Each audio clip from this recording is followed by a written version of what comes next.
ABP news के शिखर सम्मेलन में एक बार फिर से आप सभी का स्वागत है। आज सुबह 10 बजे से लगातार न सिर्फ सरकार से हम सवाल पूछ रहे हैं, बल्कि विपक्ष के नेताओं को भी पूरा दे रहे हैं मौका, ताकि वो सीधे सवाल पूछें सरकार से और जनता के हक में उसके जवाब मांग सके।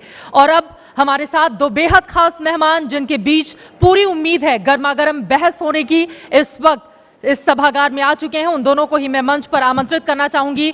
जोरदार तालियों के साथ स्वागत कीजिए बीजेपी के नेता संबित पात्रा का, और उनके साथ होंगे असदुद्दीन ओवैसी साहब, जो लगातार अपने तीखे और कड़े सवालों के साथ सरकार को करते रहते हैं परेशान। और इन दोनों के ही साथ इस सत्र को आगे बढ़ाएंगी मेरी सहयोगी नेहा पंत।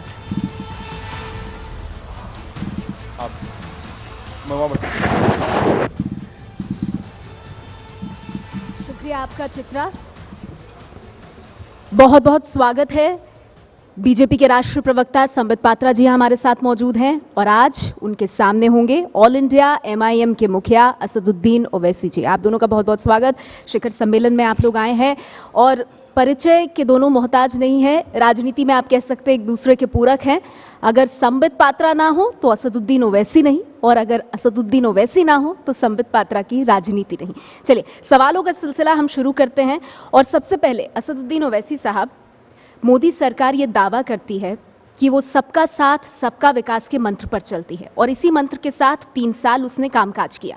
अगर ऐसी बात है तो 3 साल बाद भी असदुद्दीन ओवैसी मोदी सरकार के खिलाफ खड़े क्यों नजर आते हैं?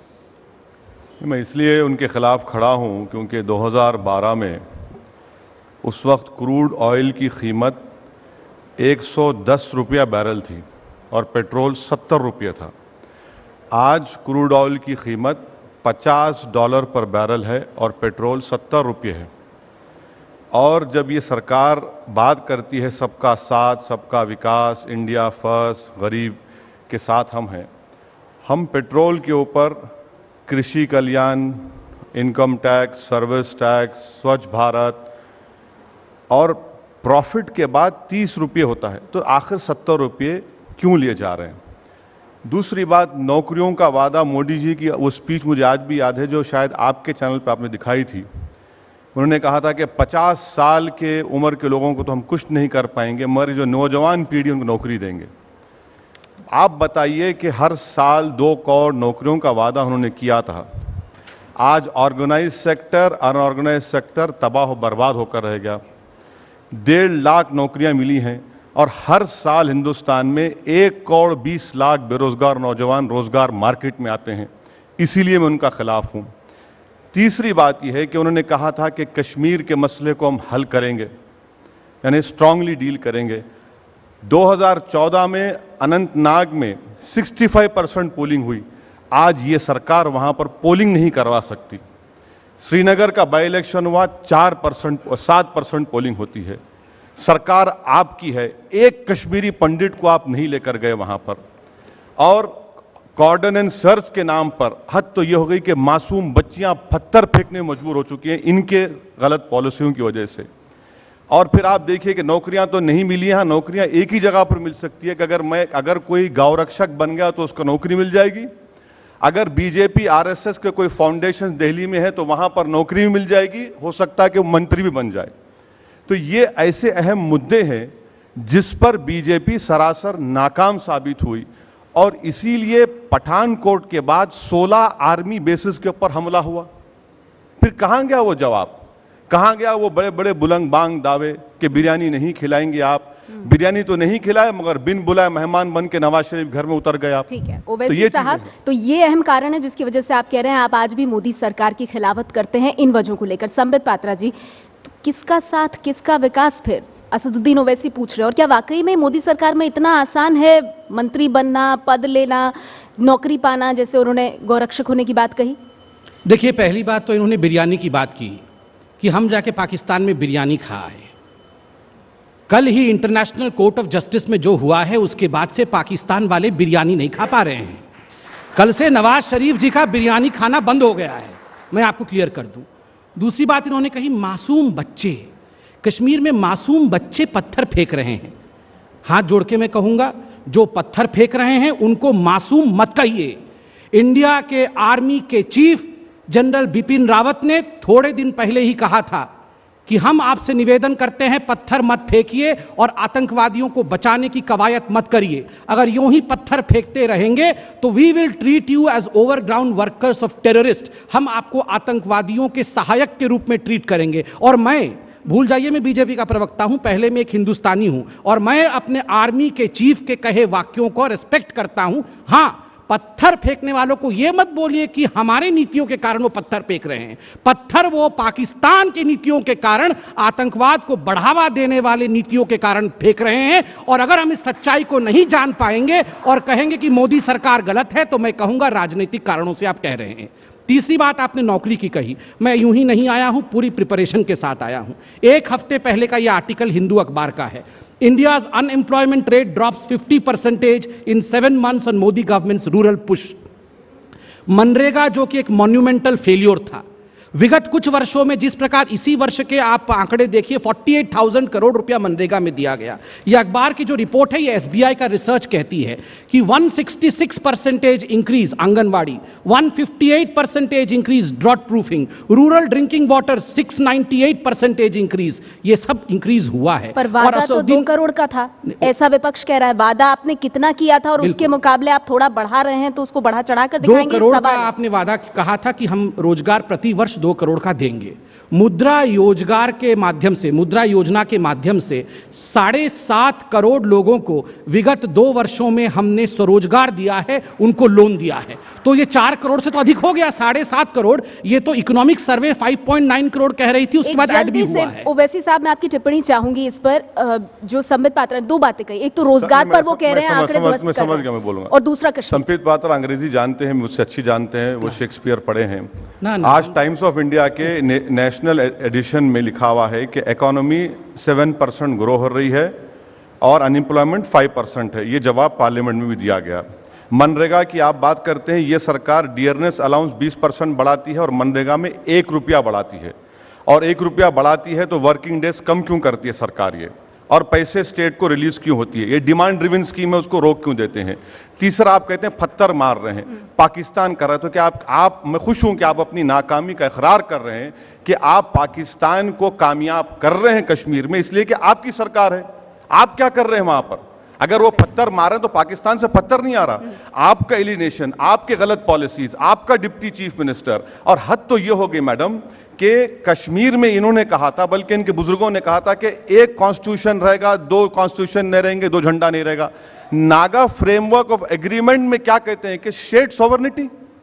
आप हिंदुस्तान की सॉवरेनिटी शेयर कर रहे हैं नागा से, यह आपकी हिंदुस्तान से मोहब्बत है। संबित, क्या ये मोदी सरकार की विफलता है कि पाकिस्तान बर्बरता के लिहाज से आगे बढ़ रहा है? हम पाकिस्तान को कहते थे, 1 सिर काटोगे 10 सिर काट के लाएंगे, क्या वो हो रहा है? और दूसरा, पत्थरबाजी को लेकर ओवैसी साहब का सवाल है कि क्या यह हमारी विफलता नहीं है? अगर पाकिस्तान उन्हें पैसा प्रोवाइड कर रहा है और उस पैसे के बल पे वो पत्थर, आप भी दे दीजिए पैसा। मैं इसका उत्तर दे रहा हूं।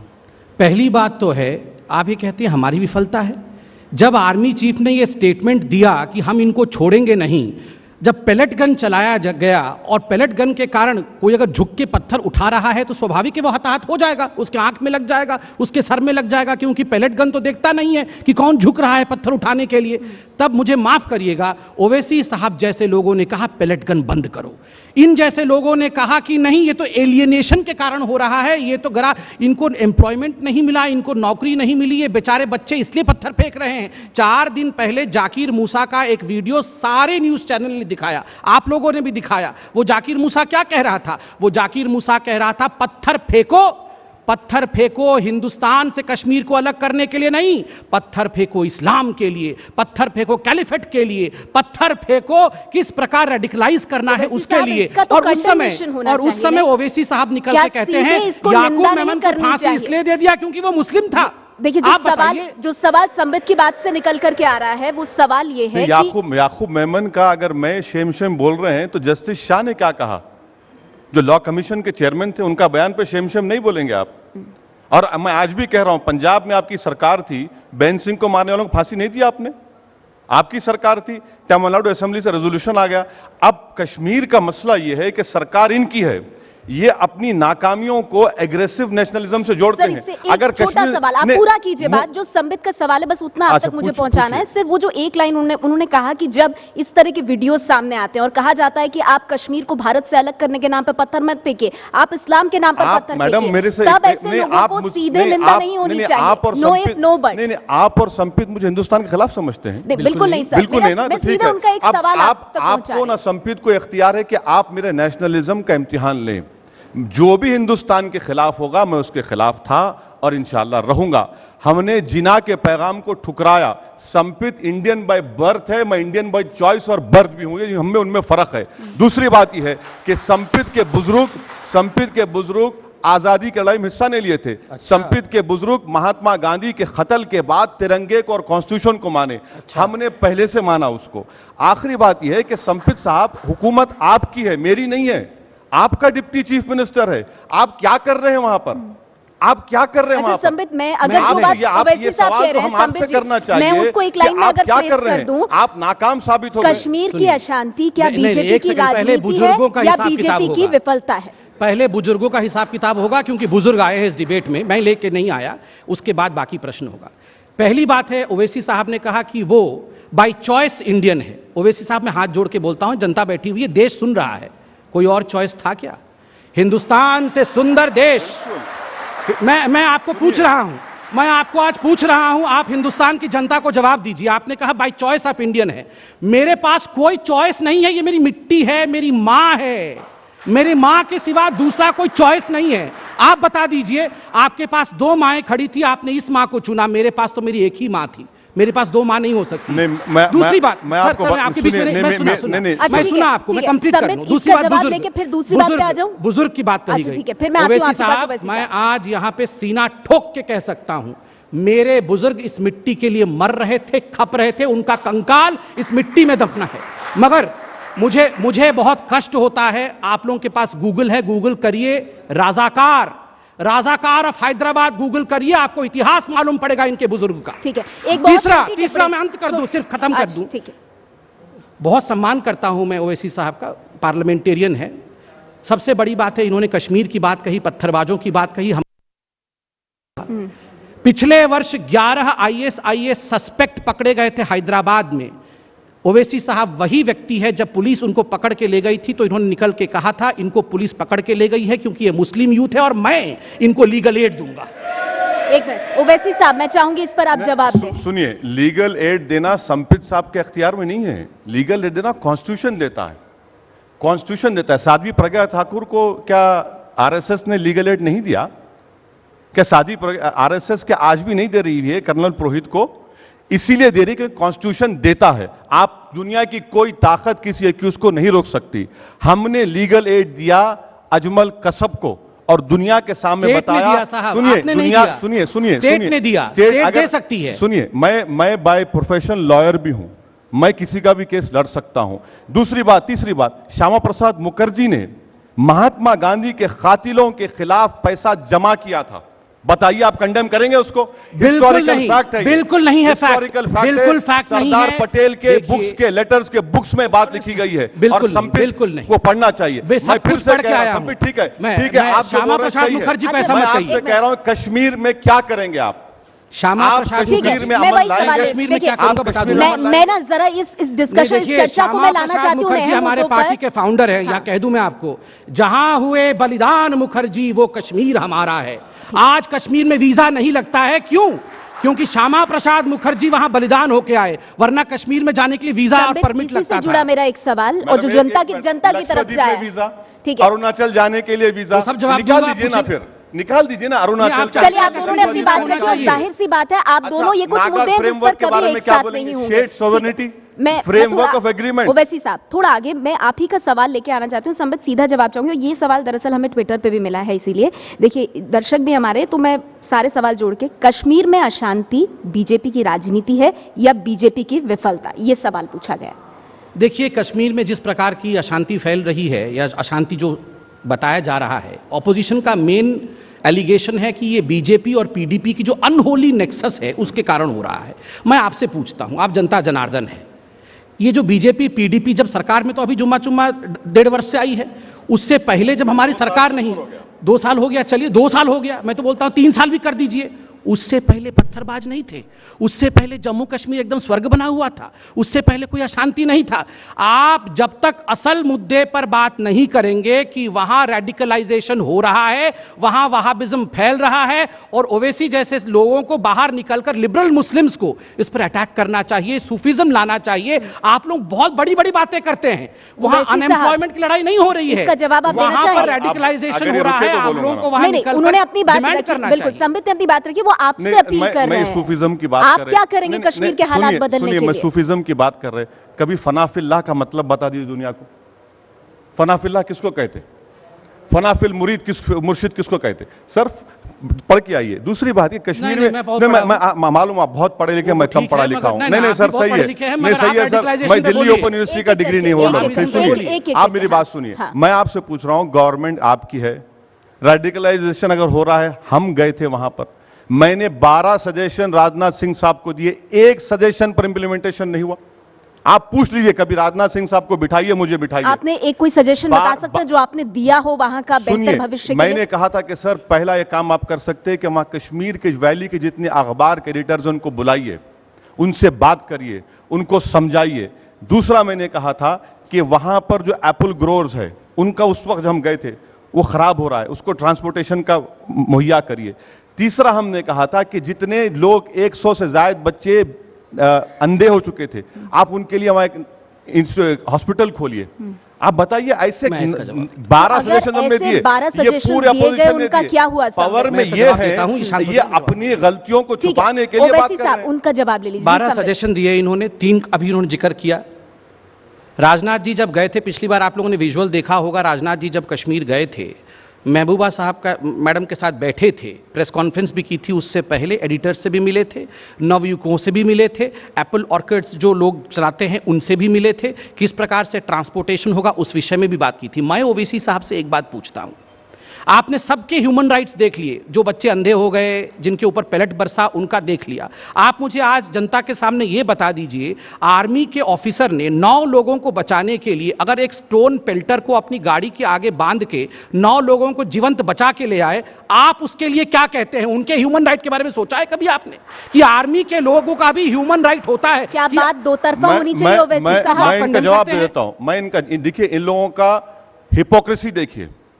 यहां पर एक आदमी को जो वोट डालने गया था, हमारी डेमोक्रेसी को, इंडियन डेमोक्रेसी में जिसको कॉन्फिडेंस था, जिसने कहा कि भारत के संविधान को मैं मानता हूं, जिसने वोट डालने गया, उसको आपने ऊपर बांधकर लेकर गए। दूसरी बात, इनका हिपोक्रेसी, वोट डालने गया था नहीं, पत्थर डालने गया था। सुनिए दूसरी बात यह कि हम, गवर्नमेंट ऑफ इंडिया जाकर यूनाइटेड नेशंस में कहती है ह्यूमन राइट्स के बारे में, आप बताइए कि आप वो सा करेंगे? आप चलिए, मैं आपसे कहता हूं कि मारिए गोली, एक 2000 लोगों को मार के नॉर्मल सी कर सकते हैं। दुलत ने क्या कहा? दुलत ने कहा कि आप आर्मी से मिलिटेंसी को कंट्रोल कर सकते, खत्म नहीं कर सकते। आपको ये मसला आपका है, आप पावर में हैं, हम पावर में नहीं है। मेरा हक है कि आपसे पूछूं कि 2.5 साल में आप क्या कर रहे हैं वहां पर? थाली मार रहे हैं या बिरयानी खा रहे हैं? अगर हालात खराब हो रहे हैं तो बीजेपी की जो सरकार वहां पीडीपी के साथ है, सारी जिम्मेदारी आपके दरवाजे पर ही आएगी। जिम्मेदारी हमारी है, और जिस तरीके से हल करना चाहिए, अभी 2 दिनों पहले अमित शाह जी ने कहा हमारी कश्मीर पॉलिसी है, हम उस पर काम करेंगे। आर्मी को हमने अपना, उनको हक दे रखा है कि जहां आपको लगे कि इस विषय में ऐसे काम करने की आवश्यकता है, आर्मी वो निर्णय लेगा।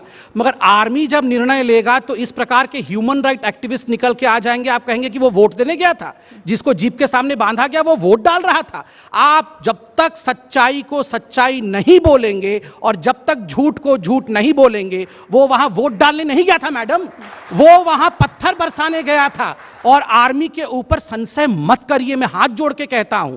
आप जुडिशियरी पे संशय करते हैं, आप आर्मी पे संशय करते हैं, आप सरकार पे संशय करते हैं, और याकूब मेमन को कहते हैं कि उसको फांसी हो गई, वो तो अच्छा था।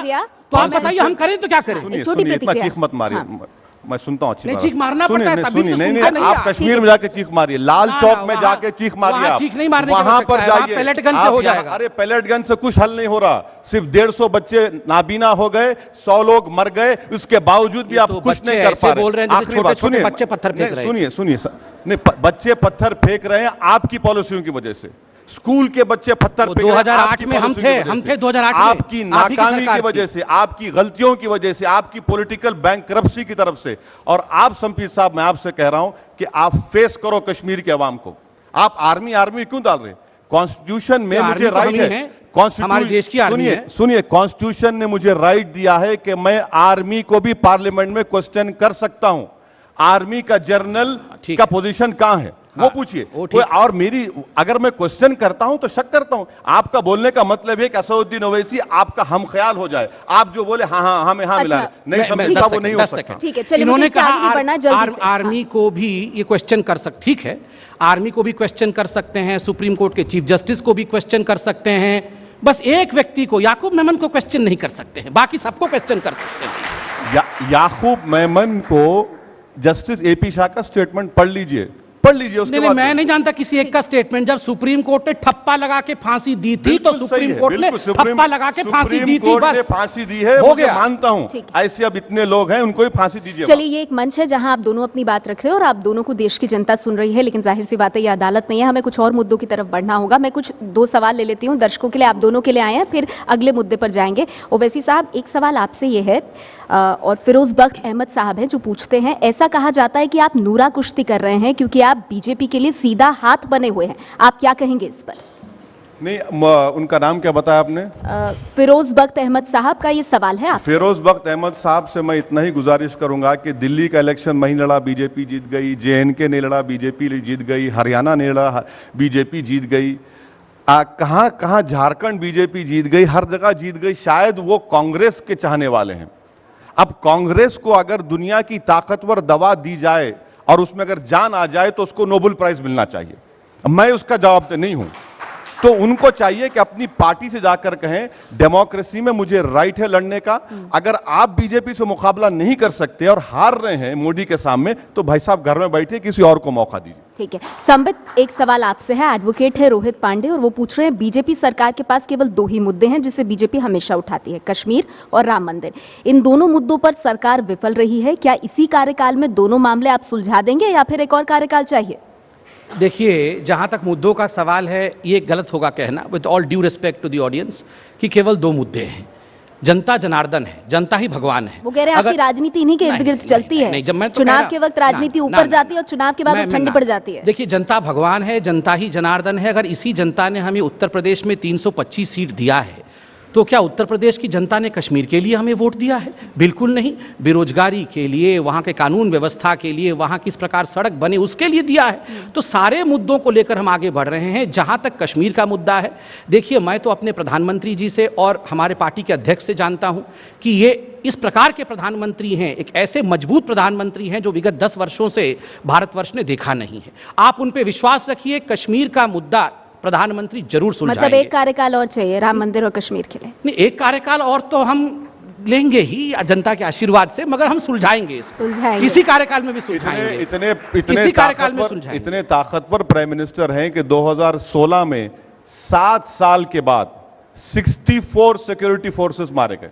7 साल के बाद, इतने ताकतवर हैं। ओवैसी साहब, ये पार्लियामेंट में सवाल दिया गया। नहीं, पार्लियामेंट में आंसर दिया गया कि 2016 में 64 आर्मी के जवान शहीद हो गए। आपके पावरफुल, हमारे पावरफुल प्राइम मिनिस्टर। नक्सलियों की हम बात करें, ओवैसी साहब, पाकिस्तान प्रधानमंत्री कैसे हैं वो आपकी बौखलाहट से ही मालूम पड़ रही है। अच्छे ही हैं, वरना फिर आप लोग इतने परेशान थोड़े होते। दूसरी बात, मैं परेशान नहीं हूं, मैं आप लोगों की परेशानी देख रहा हूं कि आप लोगों को मौका मिलेगा नहीं मिलेगा। ठीक है, कोशिश करिए, आप कोशिश करिए, राहुल जी से मिलिएगा इसके बाद जाके। वो आपके दोस्त हैं भाई, वो जब तक वो रहेंगे आपको फायदा है। उनसे मिलिए, कोई बात नहीं है। आपने राम मंदिर के बारे में पूछा। साहब, बीजेपी को मौका नहीं मिलेगा इसके लिए आपको इतनी चिंता हो रही है? मैं कह रही हूँ बीजेपी को मौका नहीं मिलेगा इसके लिए आपको बड़ी चिंता हो रही है। किसको मौका मिलेगा तभी परेशान है ना। संबित को मौका मिलेगा नहीं मिलेगा। अच्छा, वो कह रहा हूँ। अच्छा संबित, अच्छा चलिए मैं थोड़ा आगे बढ़ती हूँ क्योंकि हमने कश्मीर पे भी बात की, हमने सरकार की परफॉर्मेंस पे भी थोड़ी बात की। देखिए, एक सवाल और जिस पे आप दोनों को, देश की जनता और यहाँ हमारे तमाम मेहमान सुनना चाहते हैं, ट्रिपल तलाक का मसला। संबित, पहले तो मैं सीधा सवाल आपसे पूछना चाहूंगी, जो ट्रिपल तलाक का पूरा मुद्दा है, इस पर एक सवाल जरूर उठता है, आपसे बनता है कि ये ट्रिपल तलाक पे जो स्टैंड बीजेपी ले रही है, जो सरकार ले रही है, क्या ये एंटी मुस्लिम पॉलिटिक्स है या वाकई में मुस्लिम महिलाओं का दर्द है? पहले आपका जवाब, फिर ओवैसी साहब के पास। देखिए, जहां तक ट्रिपल तलाक का सवाल है, एक सख्त हिदायत प्रधानमंत्री जी से है। हम लोगों के बैठकों में भी और जहां तक जनता के सामने भी उन्होंने ये हिदायत दी है कि इस विषय को कभी भी राजनीतिकरण नहीं करना है। इसलिए मैं यहां ओवैसी साहब से इस पे लड़ने वाला नहीं हूं, मगर मैं सरकार का पक्ष जरूर एक एकेडमिक तरीके से रखूंगा। आप देखिए, हम नहीं गए सुप्रीम कोर्ट में ट्रिपल तलाक के विषय को लेकर। सायरा बानू और ऐसे 5 रेस्पोंडेंट्स गए सुप्रीम कोर्ट के पास, क्योंकि वो महिलाएं परेशान थी, समाज की महिलाएं थी, मुस्लिम महिलाएं थी। सुप्रीम कोर्ट ने सरकार से एक एफिडेविट मांगा कि आपकी राय क्या है। सरकार से भी मांगा, और एक रेस्पोंडेंट नंबर 3 जो है वो all India Muslim law board है, उन्होंने भी अपना एक एफिडेविट दिया। अब देखिए, all India Muslim personal law board, जिनका समर्थन ओवैसी साहब भी कर रहे हैं, उन्होंने क्या लिखा?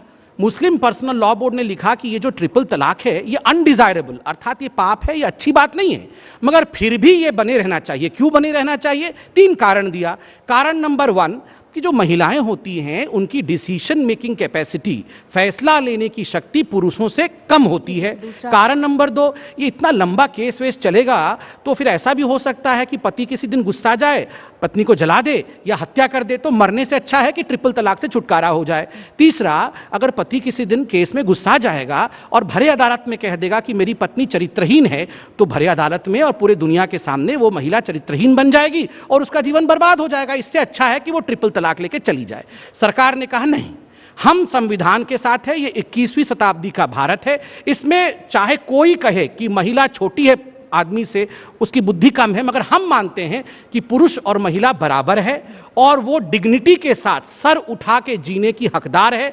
जेंडर इक्वालिटी और उसका राइट है, इसलिए हम संविधान के साथ खड़े हैं। हम नहीं मानते हैं कि महिला छोटी है। साहब, तो ये क्या ट्रिपल तलाक के नाम पर जो हो रहा है मुस्लिम महिलाओं के साथ, जिसमें से कुछ याचिकाकर्ता बन के कोर्ट में गई, तो क्या ये सीधे सीधे अन्याय और अत्याचार का मामला नहीं है? इसमें कहां से एंटी मुस्लिम पॉलिटिक्स आती है और आपको कहां से दिखाई देती है, ये बताइए आप। सबसे पहले तो मैं इकरार कर लूं कि मुसलमानों का एक ही मसला है, ट्रिपल तलाक, ट्रिपल तलाक, ट्रिपल तलाक। दूसरा कोई मसला नहीं मुसलमानों का। चलिए, मुबारक, मान लिया।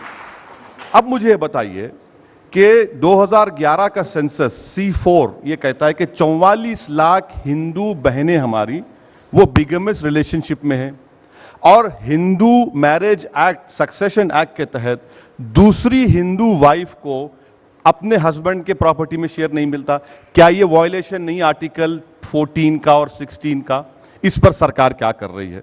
तीसरा ये है कि क्या 2011 के सेंसस ये नहीं बताते कि 87.8 हिंदू मुस्लिम खवातीन शादी में है और हिंदू बहनें 86.1 है? इस पर आपका क्या है?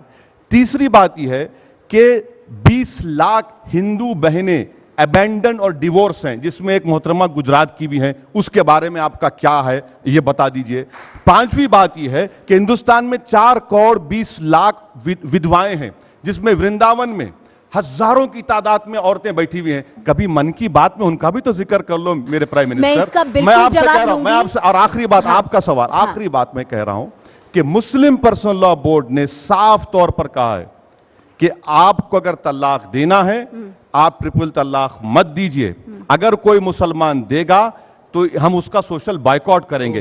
और आखिरी सुनिए, मैं सोशल, मैं तो ऐसी महिलाओं से मिली हूं सर। मैडम सुनिए मेरी बात, आप मुझसे ज्यादा विद्वान इस मामले में आप जानते हैं, आपके पास आती होंगी वो महिला। मेरी बात तो मुकम्मल होने दीजिए। मैं कह रहा हूं ना कि हमारा मसला सिर्फ ट्रिपल तलाक है, दूसरा कोई मसला नहीं है। जकिया जाफरी का इंसाफ मसला नहीं है, वो जो बच्चा उसकी मां फिर रही दिल्ली में उसका मसला नहीं है, यही मसला है। ठीक है, अगर ये मसला है तो संपीत साहब आप 7% मुस्लिम औरतों को प्लीज रिजर्वेशन दे दीजिए, एजुकेशन में एम्प्लॉयमेंट दे दीजिए। हम तैयार हैं, चलिए मसला हल करिए, उनको एम्पावर कर दीजिए। ये कह रहे हैं हिंदू महिलाओं की जो खराब हालत है उस तरफ आप लोग ध्यान देते हैं या नहीं, और जो उन्होंने मुस्लिम महिलाओं के लिए कहा रिजर्वेशन के बाद, जल्दी से उस पर 2 प्रतिक्रियाएं, फिर मैं जाती हूं। देखिए, पहली बात तो है ओवैसी साहब कोई साधारण व्यक्ति नहीं है, केवल एक मुस्लिम लीडर हो ऐसी बात नहीं है, वो एक इंडियन पार्लियामेंटेरियन भी है। मैं सलाम करता हूं, थैंक यू, सुनिए, बहुत शुक्रिया, थैंक यू।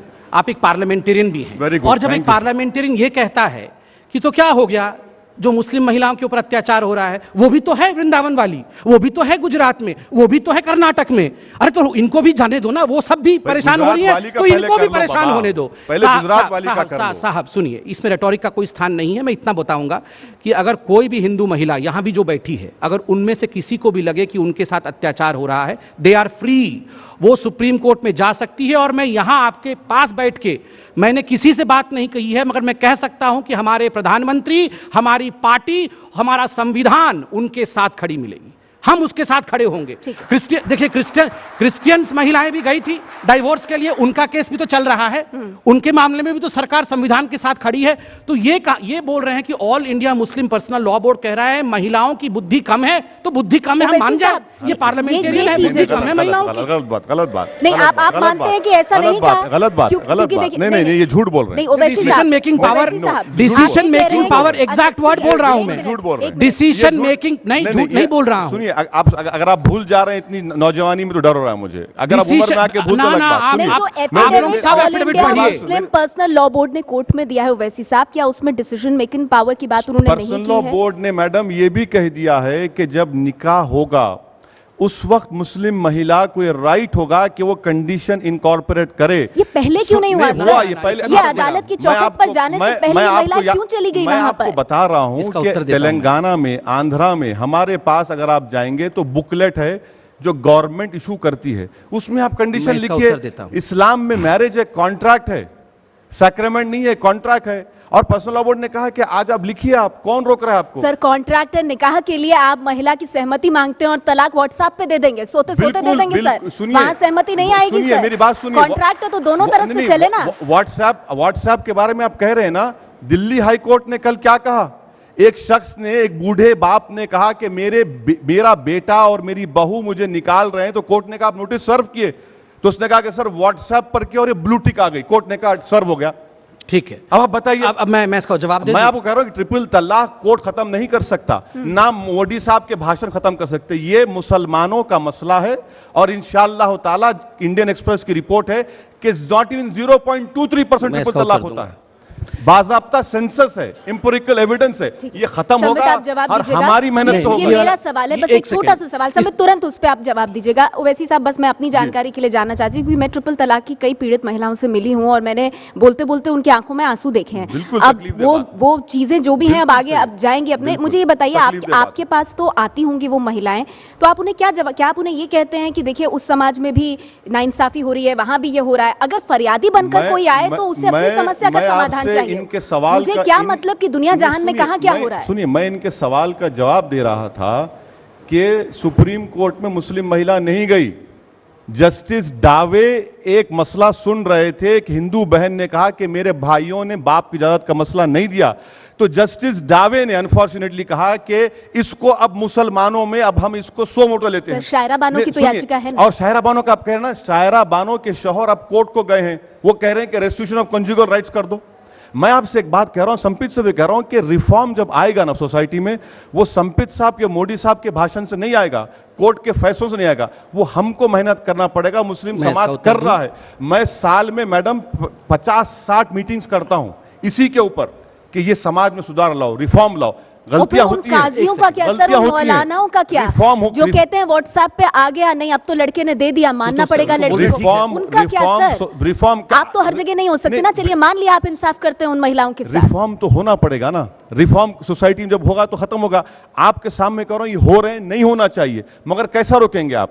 क्या कोर्ट रोक देगा? नहीं। अगर ऐसा होता तो 1 करोड़ हिंदू बच्चियों की शादियां होंगी, चाइल्ड मैरिज कानून है, डाउरी एक्ट है। मैं शादियों में जाता हूं मेरे हिंदू दोस्तों के, वहां पर जजेस बैठे रहते हैं, कमिश्नर ऑफ पुलिस बैठे रहते हैं और डाउरी दी जाती है। तो कानून से सोसाइटी में रिफॉर्म नहीं आ सकता, वो लोगों को करना पड़ेगा। हम कर रहे हैं। लोगों को खुद रिफॉर्म करना होगा। मोदी सरकार इसे राजनीतिक हथियार बनाए, इस्तेमाल करे, उससे नहीं होता रिफॉर्म। देखिए, ओवैसी साहब ने कहा कि रिफॉर्म समाज से आएगा, अच्छी बात है। इन्होंने कहा मोदी साहब के भाषणों से रिफॉर्म नहीं होगा। मैं आपको याद दिलाना चाहता हूं, इसी प्रकार का डिबेट और डिस्कशन आज अब 100 साल पहले चले जाइए, सती प्रथा के लिए ऐसे ही हो रहा होगा। लोग कहते हैं कि राजा राममोहन राय के भाषण से थोड़ी होगा, हम तो औरतों को जलाएंगे, हम तो जला के मारेंगे। ये राजा राममोहन राय कौन है बोलने वाला? मगर हुआ ना, जो औरतें अपने पति के लाश पे जलती थी, वो जलना बंद हुई ना। जब छोटी छोटी बच्चियों को धक्का मार के विवाह किया जाता था तो उसी तरह लोग कहते थे ये दयानंद सरस्वती के भाषण से थोड़ी होगा, शादी तो होगा, इनका होगा, धक्के दे के शादी होती थी, मगर हुआ ना। और आज ओवैसी जैसे लोग कह रहे हैं ये भाषण से थोड़ी होगा, ये तो हम काजी करेंगे मगर होगा। दूसरी बात, ओवैसी साहब देखिए, मैं इसका पूरे कानूनी विषय को अच्छे से ध्यान से पढ़ रहा हूं। मैं आपको बताऊं परसों कपिल सिब्बल जी ने कोर्ट में क्या कहा। जैसे ओवैसी साहब ने कहा क्या इस विषय को कोर्ट निर्णय करेगी, तो कपिल सिब्बल जी ने यही कहा all India Muslim personal law board की तरफ से। उन्होंने कहा कोर्ट निर्णय करेगी, अगर कोर्ट निर्णय कर दे तो वो हो जाएगा जो आपने सोचा भी नहीं है, अनइमेजिनेबल कंसिक्वेंसेस। नंबर दो, देखिए मैंने पूरा एक एक पढ़ा है इसमें। जो इनके all India Muslim law board के जनरल सेक्रेटरी हैं, उन्होंने चिट्ठी लिखा, बॉयकॉट की बात कर रहे थे, उन्होंने चिट्ठी लिखा कि जैसे शादी का इनविटेशन व्हाट्सएप पे भेजा जा सकता है और वो जायज है, ठीक उसी प्रकार हम व्हाट्सएप पे तलाक भी भेज सकते हैं। अरे शादी के इनविटेशन को, कोर्ट में एक नोटिस को आप जीवन भर के लिए एक महिला के जीवन के साथ जोड़ के देख रहे हैं। कोर्ट में कपिल सिब्बल जी ने कहा राम का जन्म जैसे आस्था का विषय है, तलाक ऐसे आस्था का विषय। अगर कपिल सिब्बल एबीपी न्यूज देख रहे हैं, मैं कपिल सिब्बल जी से कहता हूं, राम राम राम 3 बार राम का नाम लेने से सुख होता है, तलाक तलाक तलाक लेने से दुख आरंभ होता है। सुख और दुख को कंपेयर मत करिए, एक सुख है एक दुख है। ओवैसी साहब हो गया ना, इकरार कर लिए पॉलिटिक्स का आपने, देखिए आपने अब आप इससे बड़ा और क्या प्रूफ चाहिए? आपके सवाल का जवाब आपने राम को तलाक से कंपेयर किया, तलाक को राम से कंपेयर, ये पॉलिटिक्स नहीं है, ये धर्म है, ये आस्था है। वो कह रहे हैं ऑल इंडिया मुस्लिम पर्सनल, सुनिए, आस्था, आप मानते हैं 3 तलाक आस्था का विषय है मुसलमानों का? आस्था है ना, आस्था की बात कर रहे हैं ना, मैं आपकी आस्था की इज्जत करता हूं। हमारे प्राइम मिनिस्टर ने कहा था कि 14 लाख साल पहले हमने प्लास्टिक सर्जरी को इवॉल्व कर लिया था, आस्था का मसला है। प्राइम मिनिस्टर ने कहा था ना कि प्लास्टिक सर्जरी में 14 लाख साल पहले कर दिया था। आपके Indian council of historical research के लोगों ने कहा कि हमने 14 लाख साल पहले हेलमेट डेवलप कर लिया था, स्पेसशिप थे। वो आस्था का मसला है, मुबारक हो आपको। मैं आपसे यह कह रहा हूं कि नॉर्थ ईस्ट में पॉलीगमी नहीं, पॉलीएंड्री होती है, और उन महिलाओं ने सुप्रीम कोर्ट में केस डाला कि हमको पॉलीएंड्री करने दिया जाए। आप क्या करेंगे? संतारा के मसले पे आप क्या करेंगे? जैनों के संतारा का मसले पे आप सुनिए मेरे मैडम, मैं आपसे कह रहा हूं, ये मुल्क की खूबसूरती ये है कि इसमें हमा किस्म के मजहब रहते हैं, हमा किस्म का कल्चर रहता है। सीधा सवाल था, 3 तलाक क्या मुस्लिमों की आस्था का विषय है? इस पे आपका जवाब वो कोर्ट तय करेगा। वो 3 क्वेश्चन में एक क्वेश्चन वो है। कपिल सिब्बल मुस्लिम पर्सनल लॉ बोर्ड की तरफ से कह रहे हैं आस्था का विषय है, आप क्या मानते हैं सर? आपकी बात को सुना जाता है। आजान दी ना, वो हमारे वकील हैं पर्सनल लॉ बोर्ड के, तो मैं तो बिल्कुल उस बात, मैं आपसे कह रहा हूं कि राम मंदिर का मसला आस्था का नहीं है, राम मंदिर का मसला आस्था का नहीं, वो टाइटल डिस्प्यूट है, वो कोर्ट के जो कागजात पर फैसला होगा। देख लीजिए अब आप। देखिए मैं एक सवाल आज ओवैसी साहब से पूछना चाहता हूं। ओवैसी साहब, आपके इन द सेंस कि all India Muslim personal law board के वकील कपिल सिब्बल जी ने कहा कि राम मंदिर का विषय, जन्मभूमि का जो विषय चल रहा है, वो सुप्रीम कोर्ट डिसाइड नहीं करेगा क्योंकि वो हिंदुओं के आस्था का विषय है। मगर ओवैसी साहब तो उसी दिन से कह रहे हैं कि ये तो टाइटल सूट है, ये आस्था का विषय ही नहीं है। तो आप अपने सहूलियत के हिसाब से, उस समय जब राम जन्मभूमि कोर्ट पे चलता है तो उस समय आप कहते हैं नहीं ये आस्था नहीं है, ये तो जमीन का मामला है, और जब तलाक पे आ गया तो आप कहते हैं ये आस्था का विषय, ये भी आस्था का विषय है। क्यों तो आपने बताइए, आप बताइए। मेरे भाई एक मिनट बात सुनो। ओवैसी साहब, ये दर्शक का सवाल बिल्कुल वही है। मैं क्यों कह रहा हूं, मैं क्यों इसलिए कह रहा हूं, article 29 protection of cultural rights, ये मेरा कल्चरल राइट है मेरे भाई ना। आप मेरे फंडामेंटल राइट छीन लेंगे मुझसे? आप, मैं बताता हूं, आप कल्चर का राइट छीन लेंगे। इसका ये इनकी देखिए, और एक चीज क्या है, क्या संपित ट्रिपल तलाक के खिलाफ, ट्रिपल तलाक के खिलाफ हैं, तहफीज तलाक के खिलाफ हैं, तलाक ऐसन के खिलाफ हैं, किसके खिलाफ आप हमें बता दीजिए संपित प्लीज। मैं बताता नहीं, आप किसके खिलाफ? और फिर आपके अटॉर्नी जनरल का आर्गुमेंट जो कोर्ट में हुआ, वो तो कह दिया कि पूरा तलाक को खत्म कर दो, हम बिल लेकर आएंगे। बिल क्यों लाना चाहते हैं? इनके दिल में जो बात छुपी हुई है वो आज इनके जबान पे आ गई एट एजी के कि हिंदुस्तान में यूसीसी लाया जाए ना, यही चाहते हैं। आपको लग रहा है बिल्कुल वही, इसीलिए मैडम, इसीलिए लॉ कमीशन ने कहा कि अब हम अपनी रिपोर्ट नहीं देंगे जब तक सुप्रीम कोर्ट का फैसला नहीं आएगा। ये लॉ कमीशन ने कहा है। संबित पात्रा जी, क्या यूनिफॉर्म सिविल कोड लेकर आना है? ओवैसी साहब कह रहे हैं सब यही है। देखिए ओवैसी साहब को कुछ बहुत महत्वपूर्ण विषयों का मैं उत्तर दे दूं। एक तो ये बहुत कन्वीनियंटली राइट्स और रिचुअल्स में फर्क नहीं करते हैं। देखिए, राइट्स होता है। आप कैसे पूजा करेंगे, आप किस प्रकार से नमाज पढ़ेंगे, मैं किस प्रकार से रुद्राभिषेक करूंगा, इनमें कोर्ट कुछ नहीं कह सकती है, वो रिचुअल्स हैं।